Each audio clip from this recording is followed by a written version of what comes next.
और ये रीजनरेशन, इसका काउंट नहीं हो सकता, इसकी काउंटिंग नहीं की जा सकती।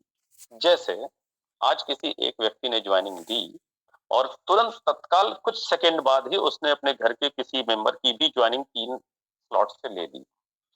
अब उस व्यक्ति ने जिसने ज्वाइनिंग पहले ली, उसका आईडी नंबर जस्ट सपोज आया 20,177 और तुरंत बाद उसने दूसरी ज्वाइनिंग ली, तो उसकी जो 20,177 नंबर है उसकी 5 आईडी ऑटो पूल में चली गई। अब आईडी नंबर के हिसाब से तो हम एक काउंट कर रहे हैं, लेकिन नंबर ऑफ आईडी के हिसाब से 5 चली गई।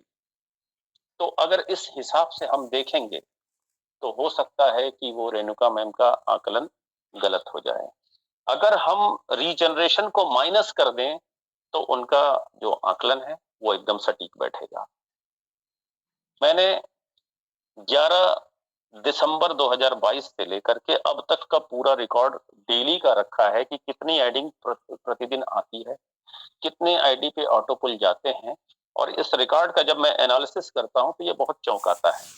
कभी कभी जैसे ऐसा मान लेते हैं कि कभी कभी 525 आईडी आ गई सिस्टम में एक दिन में, 5 के मैट्रिक के हिसाब से 105 लोगों को जाना चाहिए, श्योर जाना चाहिए, क्योंकि अगर हम रीजनरेशन की बात न भी करें तो 105 लोगों को जाना चाहिए, लेकिन पता चला कि आज 85 लोगों को ही गया।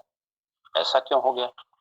ऐसा इसलिए होता है क्योंकि आज जो आईडी लगी उससे पहले जितनी आईडी लग चुकी है उसमें बहुत सारे लोगों का रीजनरेशन होता है। ग्लोबल ऑटो पुल में पहले आओ पहले पाओ के हिसाब से आईडी अरेंज होती है मिनट टू मिनट, चाहे वो रीजनरेशन वाली आईडी हो, चाहे वो नई ज्वाइनिंग से आई हुई आईडी हो। अगर आज 525 लोग आए, 105 लोगों को जाना चाहिए, लेकिन आज ही इतना रीजनरेशन हुआ, मतलब जो लोग सिस्टम में पहले से मौजूद हैं उन लोगों ने आज दूसरा स्लॉट भी किया, तीसरा स्लॉट भी किया, अपने घर की चौथी आईडी में भी दूसरा स्लॉट कर लिया, तीसरा स्लॉट कर लिया, सब पे करते गए। और कुछ लोगों के एक ही दिन में 3 साइकिल कंप्लीट हो गए क्योंकि उन्होंने 12 रेफर किए। तो एक ही व्यक्ति की न जाने कितनी आईडी E5 में चली गई। ऐसी अवस्था में आप ये समझ लीजिए कि 105 की जगह 112 लोगों को भी ऑटो पुल जा सकता है। तो रीजनरेशन का जो पावर है ये ऑटो पुल की स्पीड को बढ़ाता है। इसकी वजह से आप एक सटीक आकलन कभी नहीं कर सकते E5 का भी, लेकिन ये एकदम सही बात है कि 5 के मैट्रिक्स से हम उसको कैलकुलेट करेंगे तो हमें ये जरूर पता चल जाएगा कि 5-10 आईडी पीछे या 5-10 आईडी आगे ऑटो पुल आज गया होगा। और उतनी आईडी को अगर हम लॉग इन कर सके तो आपको प्रतिदिन पता चल जाएगा कि कितनी आईडी को ऑटो पुल गया है। तो अजय शाह जी अपनी जगह सही है, रेणुका भट्ट मैम अपनी जगह सही है, दोनों अपने दिमाग को लगा रहे हैं इसके कैलकुलेशन को समझने के लिए, ये ज्यादा खुशी की बात है। और इसके लिए मैं दोनों लोगों को बधाई देता हूं, अप्रिशिएट करता हूं कि आप कहीं ना कहीं प्लान में डूब रहे हैं, आप कहीं ना कहीं एक विजनरी पर्सन बनने की दिशा में हैं और ये बहुत जरूरी है। प्लान से ज्यादा ये जरूरी है कि आपका अपने व्यक्तित्व में एक निखार हो रहा है और ये बहुत अच्छी बात है। तो इसके लिए मैं आप लोगों को बधाई देता हूं। ये जो सिस्टम है ऑटो पुल का सिस्टम है, एक सवाल आया था कि क्या हर 2 महीने में ऑटो पुल आते हैं, ये कभी भी सटीक कोई भी नहीं बता सकता। अगर कोई बता रहा है तो वो गलत कार्य कर रहा है, लेकिन हम जो अब तक का रिजल्ट रहा है उसके आधार पे एक अनुमान लगाते हैं और अनुमान के हिसाब से देखें तो जो E5 का पहला स्लॉट है इसका प्रतिदिन का एवरेज अभी जो चल रहा है ये 56 दिन है। कुछ दिन पहले तक 52 भी हुआ था, 53 भी हुआ था, फिर 56 हो गया। ऐसा क्यों? ऐसा इसलिए कि हो सकता है रीजनरेशन बहुत ज्यादा हुए हों और उनकी आईडी पे अब ऑटो पुल जा रहे हों और ज्वाइनिंग की संख्या थोड़ी सी कम हुई हो तो ये दिन बढ़ गए।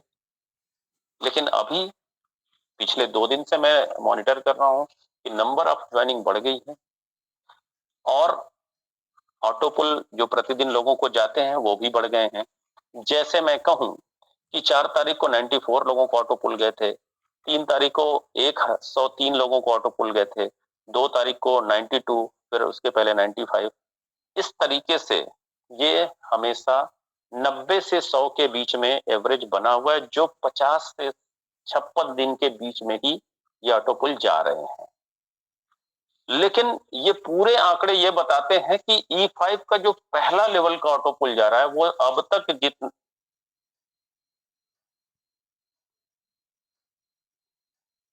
किसी का माइक ऑन है या कुछ कहना चाह रहे हैं?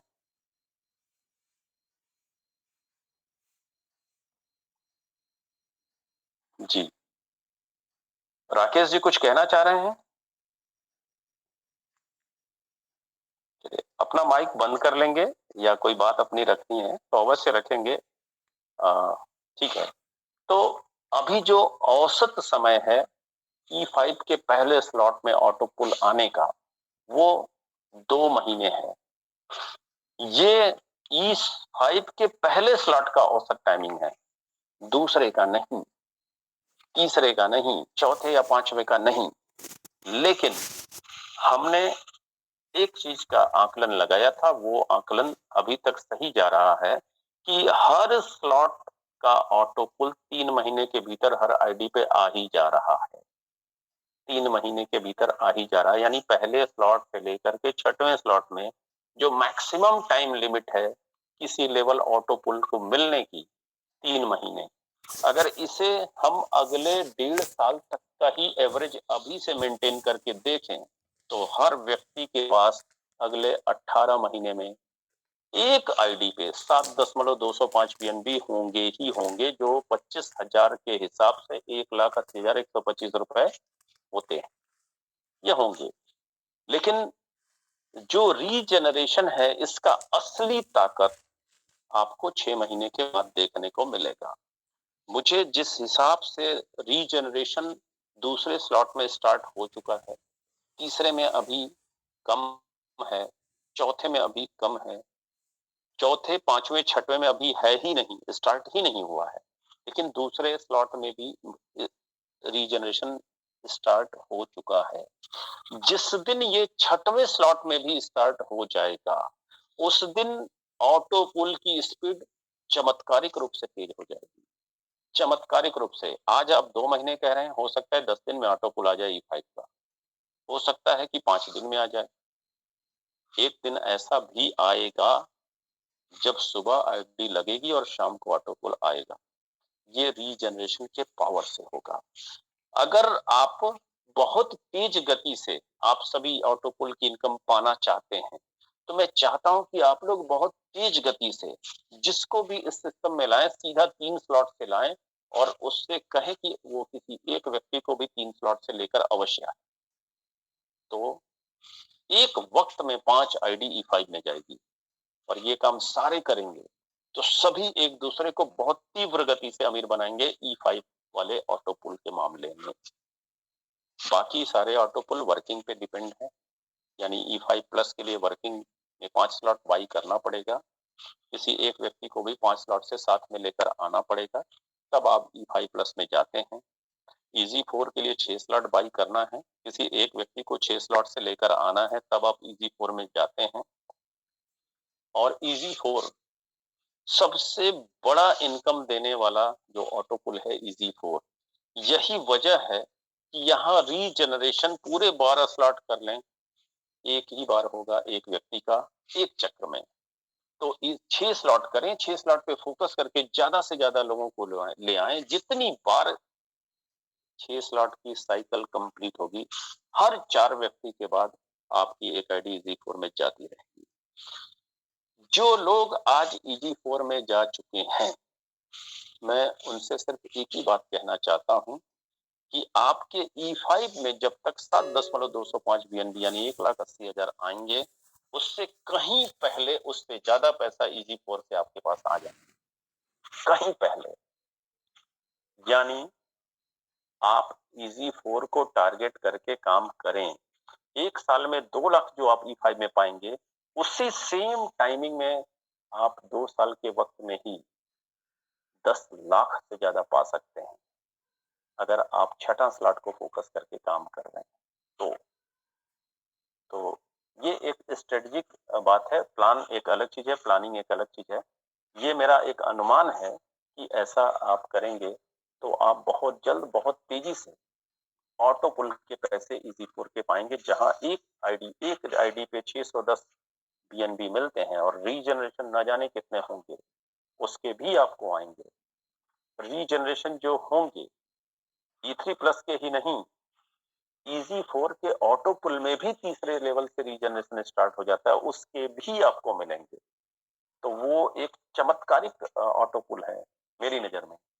आप सभी को न्यूनतम EG4 ऑटो पुल में प्रवेश करने का एक टारगेट लेकर काम करना चाहिए, ऐसा मैं आपको एक सलाह देता हूं। ये आपकी लाइफ को बहुत चमत्कारिक रूप से बदल देगा, बहुत चमत्कारिक रूप से बदल देगा। और इस प्रयास में आप E5 भी आपको धनवान बनाएगा और E5 प्लस भी आपको धनवान बनाएगा। और अगला चमत्कार आपको ऑटो पुल का 2 साल के भीतर आपको दिख जाएगा, अगर आप EG4 में जा चुके हैं तो ऑटो पुल के कैलकुलेशन पे जो बातें हो रही हैं ये बहुत अच्छी हैं, लेकिन हमें एक बात को ध्यान रखना चाहिए कि हम अपने आप को ऑटो पुल में प्रवेश करने तक तो सारा दिमाग लगाएं, उसकी इनकम आपके हाथ में नहीं है, वो अपने वक्त पे आएगा। इनकम जो हमारे वक्त पे आएगा वो E3 प्लस में काम करके आएगा। तो हमें अपना फोकस E3 प्लस पे हर हाल में रखना चाहिए, क्योंकि यहाँ जो पैसा आता है ये हमारे वक्त पे आता है और ऑटो पुल में जो पैसा आता है वो वक्त आने पर आता है। तो फिर भी आएगा, अवश्य आएगा। डिसेंट्रलाइज सिस्टम है, ब्लॉकचेन पे है, वेरीफाइड स्मार्ट कॉन्ट्रैक्ट पे है, इसका क्रिएटर भी इसे बंद नहीं कर सकता। पूरी तरह से कैलकुलेटिव सिस्टम है, सिस्टम में कहीं भी मनी के डिस्ट्रीब्यूशन में कोई लाइबिलिटी क्रिएट नहीं होती है। इसलिए हर एक व्यक्ति जो इस सिस्टम में आया है, अगले 6 साल में वो करोड़पति है ही, चाहे वो काम करे या ना करे। लेकिन इसका तात्पर्य ये कतई नहीं होता है कि आप काम करना छोड़ दें, क्योंकि अगर आप काम करना छोड़ देंगे तो जिस तरीके से 6 साल में आपके पास करोड़ आएगा, वैसे 60 दिन भी नहीं लगेंगे आपके करोड़ को व्यक्तिगत लाइफ से जाने से। सिस्टम नहीं लेगा, आप उस पैसे को संभालने का हुनर नहीं सीख पाएंगे, इसकी वजह से वो पैसा आपके पास टिकेगा नहीं। क्योंकि पैसा कहता है कि मुझे संभाल कर रखो, आज मुझे आप संभाल कर रख लेंगे आज, तो कल मैं आपको काम आऊंगा, ये पैसा कहता है। पैसा और समय में तालमेल बिठाना बहुत जरूरी है, बहुत जरूरी है। पैसा कहता है कि आप कुछ करेंगे तो हम आएंगे, जबकि लोग क्या सोचते हैं कि पैसा आएगा तो हम कुछ करेंगे। यही एक बहुत बड़ी गलती लोगों से होती है। तो हमें उस श्रेणी में खुद को खड़ा करना चाहिए जो पैसा कहता है कि जब आप कुछ करेंगे तो हम आएंगे, और हम आएंगे तो हम आपका कल भी बेहतर बनाएंगे। तो थैंक यू वेरी मच जो आप लोगों ने मुझे सुना। Sure sir, sure. जी जी सर।